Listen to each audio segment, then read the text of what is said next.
solenidade que nós celebramos hoje na igreja, que ela é celebrada no nosso calendário no dia 15 de agosto, mas por sermos um país bastante católico, de expressão católica pelo menos, essa festa é deslocada para o próximo domingo, à frente, quando o dia 15 ele não cai no domingo, por ser uma festa grandiosa para nós. E ela é fruto exatamente de um dogma que a igreja proclamou no ano de 1950 com o Papa Pio XII. A proclamação de um dogma é isso, é quando depois de uma séria reflexão, muita oração, você tem a certeza pelo Espírito Santo que nós podemos dar um passo decisivo num caminho da nossa fé. E a igreja não teve dúvidas de que aquela que viveu intimamente o projeto com Jesus, ela nos precede, ela antecipa este grande prêmio do céu que Deus está reservando a cada um de nós, porque isso a palavra de Deus já nos propõe, não é? Deus está nos esperando no céu. Hoje pela manhã celebrando uma missa aqui no Clube Santa Rita com meu querido amigo Padre Antônio Maria, ele recordava dois sinais muito interessantes a partir dessa festa. Primeiro, que o caminho que nós fazemos para o céu não é um caminho de ida, mas é um caminho de volta. Isso já nos ajuda a compreender o que às vezes a custo nós não queremos de certa forma aceitar, porque gostamos muito da vida que nós temos aqui, embora toda essa parafernália que a gente viva, há quem goste disso aqui ainda aqui embaixo, não é? Mas o caminho nosso é um caminho de volta, nós estamos voltando para o lugar de onde um dia nós saímos. Nós não somos cidadãos do mundo, graças a Deus, nós somos cidadãos do céu. O Padre Antônio ainda brincava, é claro que nós todos queremos ir para o céu, mas nós não queremos ir agora, né? E que demore bastante, muito tempo, mas que nós somos cidadãos do céu, nós somos, né? Então o que nós temos como missão é, senão, conservar esse dom maravilhoso que Deus nos deu, e claro, todos os dias alimentar esse nosso caminho do céu. E aí veio a segunda ideia que ele falou de maneira muito bonita, e que está muito bem expressa no Evangelho, citando exatamente o exemplo de Maria. Assim que ela soube da sua gravidez, ela correu apressada para a Judéia, saiu da Galileia para a Judéia.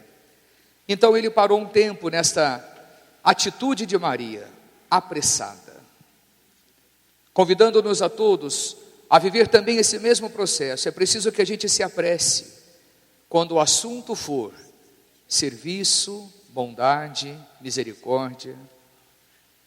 O cristão que verdadeiramente é apaixonado por Jesus Cristo, tenho que dizer assim, porque muitos cristãos, Deus me livre, o cristão que é verdadeiramente apaixonado por Jesus, ele não tem medo de correr apressadamente, porque o tempo todo Jesus está nos enviando a antecipar o céu aqui.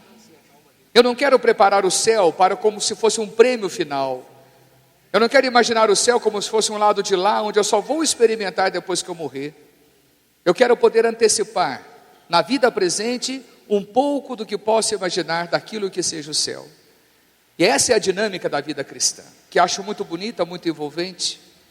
Enquanto as pessoas vivem de repente um vazio existencial, porque vivem a partir das suas pequenas escolhas, vivem a partir de alguns picos de alegria, Deus me livre.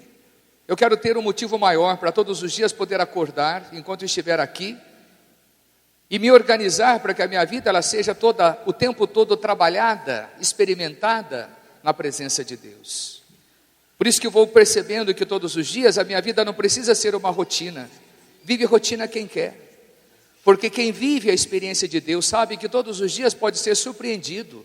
E não é uma frase solta, não é uma palavrinha para boi dormir, não. É uma certeza que quem experimenta essa atitude, sente. Então a gente tem motivos todos os dias para a gente poder ressurgir das nossas misérias, das nossas fraquezas, de pequenas atitudes que ontem talvez não foram as melhores. Por isso que nós vamos tendo um dia atrás do outro, para que a gente surpreenda a nós mesmos em primeiro lugar. Quantas vezes você pode dar a você atitudes de que aqui o Espírito Santo também está me visitando. Porque aquilo que ele fez com Maria, ele está fazendo o tempo todo conosco. Não foi ela a privilegiada de ter uma visita do Espírito Santo. Nós somos privilegiados porque o Espírito Santo vem a quem Ele quer. E, sobretudo, a quem o deseja. Deus não se reserva para poucos. Deus não se reserva àqueles que se consideram os melhores, os santinhos. Talvez desses, Deus corra. Porque Deus quer o coração humilde. Deus quer o coração simples. Deus quer o coração desarmado.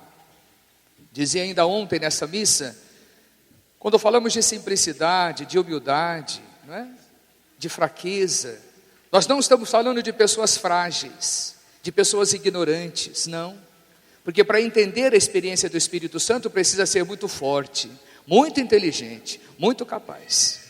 Senão essa coisa maravilhosa vem sobre mim e eu não sei o que faço, porque eu não entendo nada daquilo que Deus quer de mim.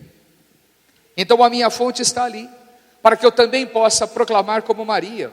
O Senhor realiza maravilhas naquele que é humilde, naquele que é simples. O Senhor continuamente vai derrubando do trono os poderosos. Fique tranquilo, nenhum poderoso desse poder humano, enquanto viveu a sua arrogância, a sua vaidade, essas coisas ridículas que os poderosos gostam de viver, nenhuma dessas pessoas chegou no céu. A justiça de Deus é linda por causa disso. Os mandões desse mundo terminam aqui. O céu não é feito para esse tipo de pessoa. O céu é feito para quem se depara todos os dias com essa estranha forma de tentar viver humildade, simplicidade, mansidão, fé. Fé que é feita de inteligência, de conhecimento. Então Maria vai nos ajudar a compreender, se não isso, e celebrar a festa da Assunção é ter a certeza daquilo que Deus espera de cada um de nós. Ela nos antecipa no prêmio que hoje eu também desejo. Quero chegar no céu. E para viver esse caminho, essa etapa de chegada ao céu, eu sei qual é o caminho que Ele deseja. Basta você acompanhar os próprios passos de Maria, entre tantos exemplos que a Sagrada Escritura nos propõe. E talvez tão diferente do que as pessoas imaginem, quando a gente se diz que está na igreja, buscando a Deus, fazendo as coisas necessárias, as pessoas acham que nós não temos problemas. Olha o que Maria passou. Por ter aceito ser a mãe de Deus. Já começou o sofrimento ali. Sendo abandonada por José, correndo o risco de ser apedrejada por aquela sociedade, porque ela apareceu grávida sem estar casada. Vai para aquele parto tão estranho, a forma como Jesus nasceu. Ela não tinha nem mesmo leito para poder ter o seu filho. Vive aquele processo difícil de ir imaginando algumas cenas de Jesus. Nós não temos relatos particulares da história dela, porque o Evangelho não é dela, o Evangelho é de Cristo.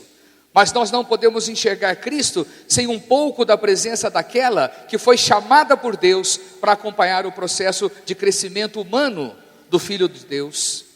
Então Maria vai viver o momento do templo, aos 12 anos, quando Jesus ali se perde. Maria vai tentar entrar naquilo que nós chamamos da vida pública de Jesus, compreendendo já esse tempo da perseguição. Maria está ali. E o Evangelho vai dizer uma frase que é tão cara a nós. Maria meditava todas essas coisas no seu coração.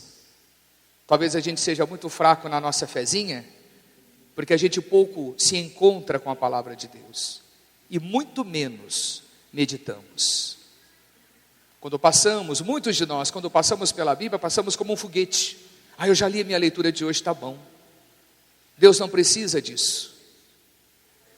Deus quer é que a gente tenha a oportunidade de parar, meditar, deixar os nossos ouvidos escutarem aquilo que Ele tem a dizer.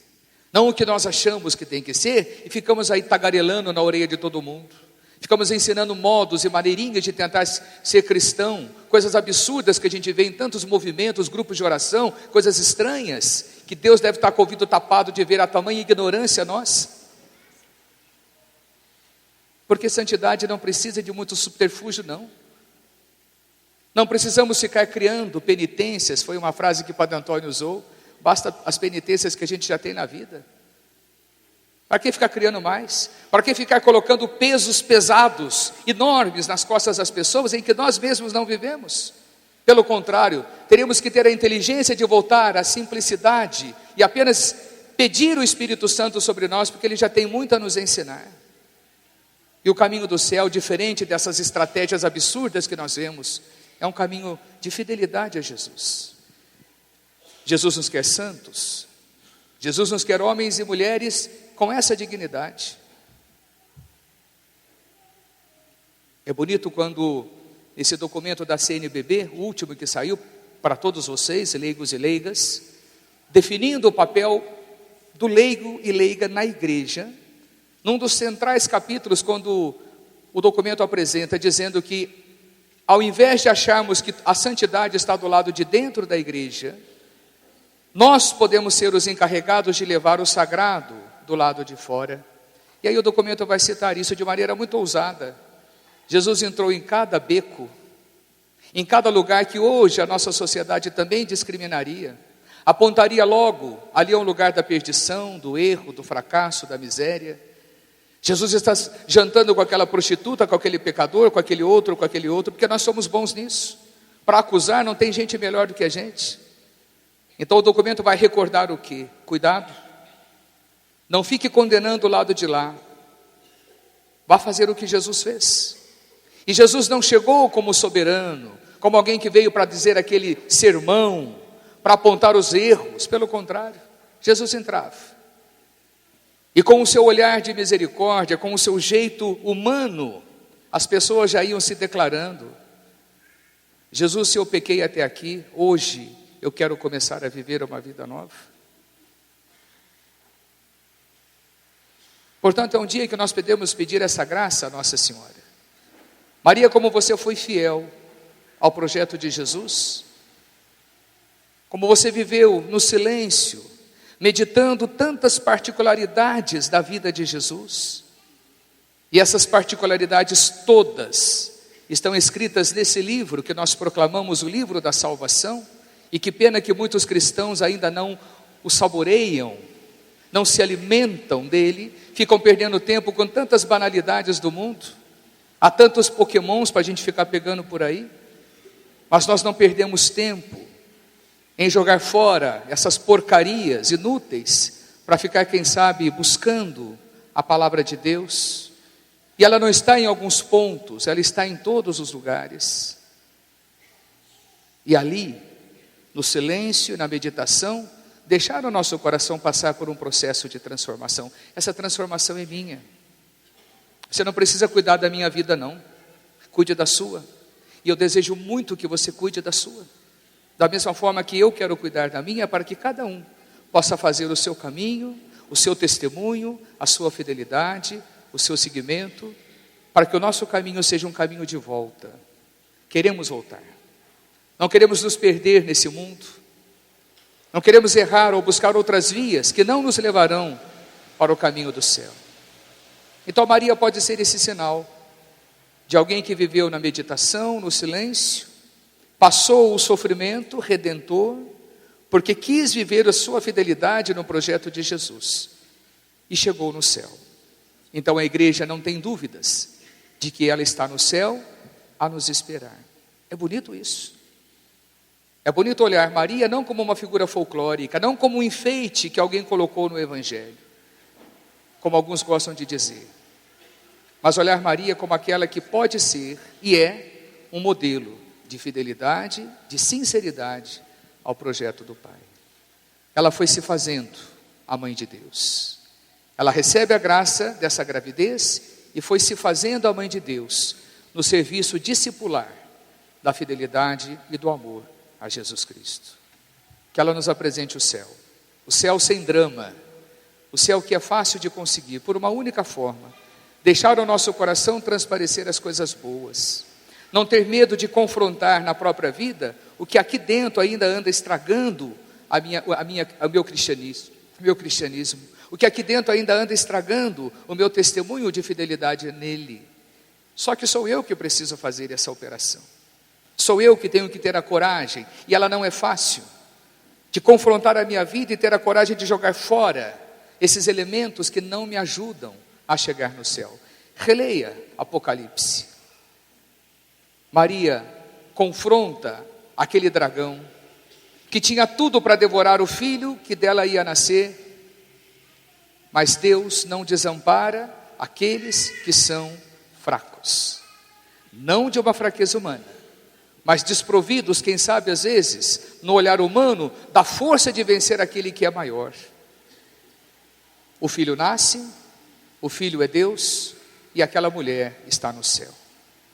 Que Ele nos ajude a não ter medo de enfrentar tantos dragões que nós enfrentamos todos os dias, com tantas cabeças e chifres e maldades, que todos os dias se apresentam diante de nós.